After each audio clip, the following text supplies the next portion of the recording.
Hello everyone, my name is Tamara Martes and I'm in group 5 covering chapters 9 and 10. The topic of my presentation today is going to be on science versus the unknown. Is natural selection truly the main force behind these unique brain functionalities that are discussed throughout these chapters? Or is there something greater, far more complex, at play? For starters, what is natural selection? Natural selection is a selective process that results in the adaptation of an organism to its environment by means of selectively reproducing changes in its genotype or genetic constitution. For example, an organism's chances of species survival increase as the genotype variation increases, propelling the species advantageously from generation to generation while weeding out the less favorable genes along the way. A process that often consequentially results in the occurrence of evolution. A good example of natural selection also would be a picture of 3 giraffes that I have on my slides. The giraffe to the far left has the shorter neck, the giraffe in the middle has the longer neck, and the giraffe on the right has the longest neck. The giraffe on the right with the longest neck can reach the resources far better than the other 2 giraffes.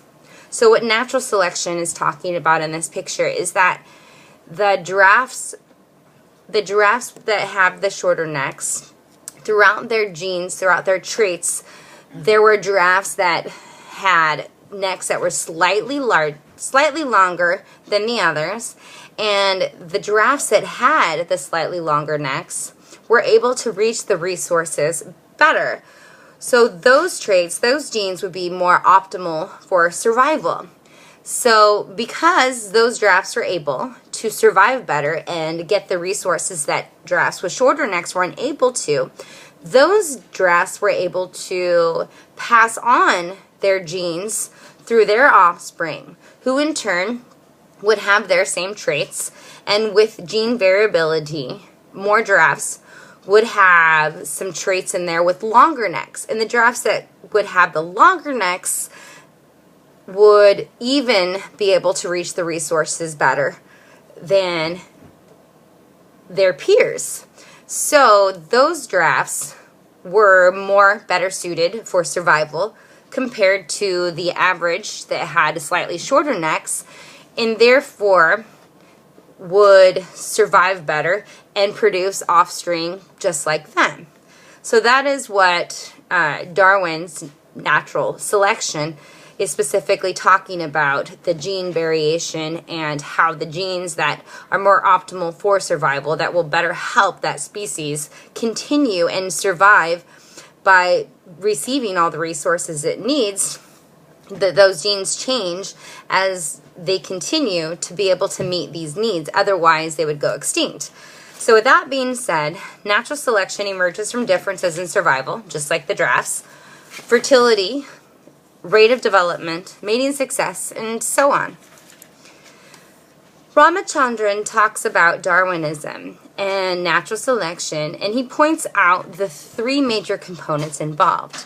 The first component is naturally that there needs to be a greater amount of individuals than resources available. For if there is plenty of resources, there would be no need for natural selection because we would all be surviving just fine. Secondly, gene variation for the production of differences among individuals is key in order to be a prospect for evolutionary change.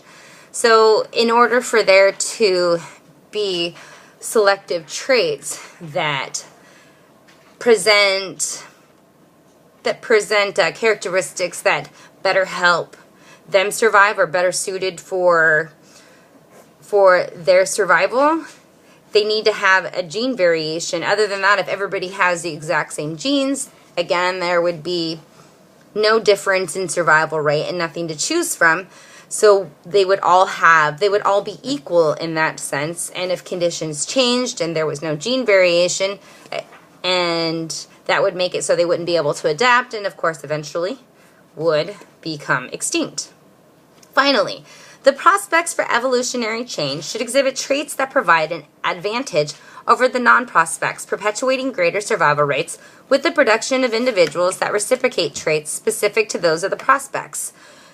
Just like in the giraffes, the genes that displayed the traits with the longer necks were passed on from generation to generation, and their offspring would display the same traits that they had.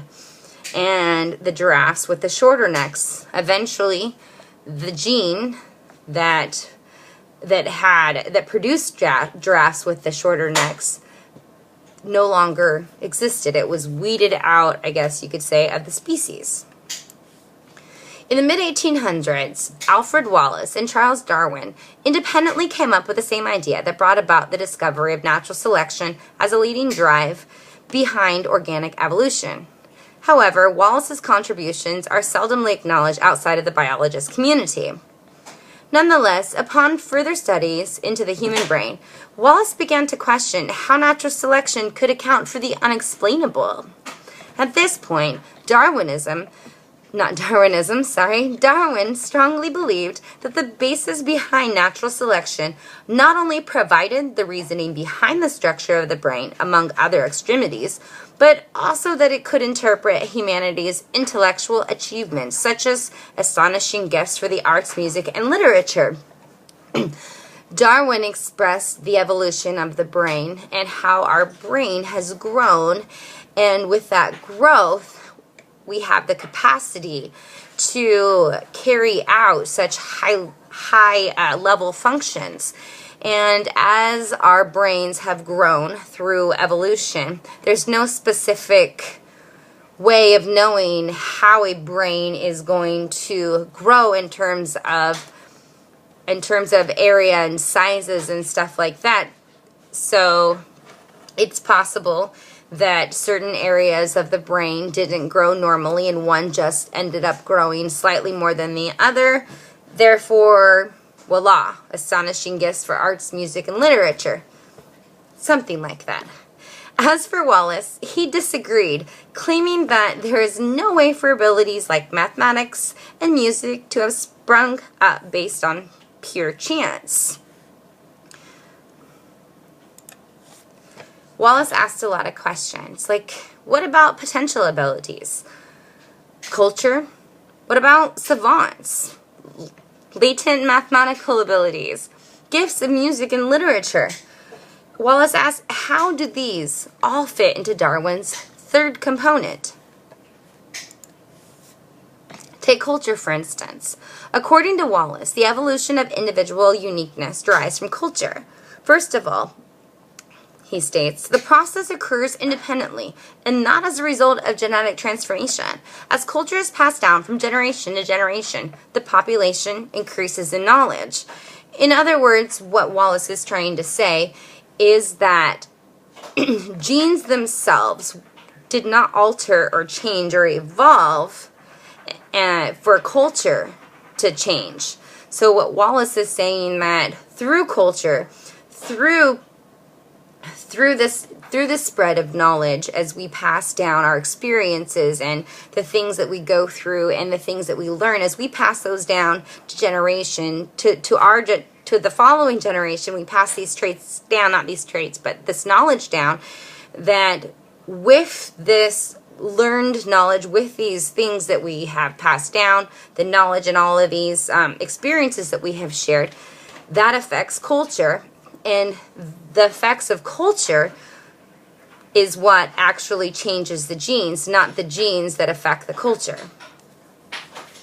Secondly, as for natural selection, only the materialization of actual abilities expressed among individuals can be accounted for and passed on to the following generation, as long as their functional purpose serves the advancement of survival. Consequently, natural selection does not take into consideration the rise of potential abilities. What Wallace is trying to say is that natural selection has to do with the genes that we currently have, the traits that are expressed at the moment, where we have certain genes that allow us that give us advantages over other genes or traits that are less favorable. So you would have to have genes that give you these advantages for them to evolve. And what Wallace is saying about potential abilities, the genes only evolve because the trait itself gives them an advantage. But the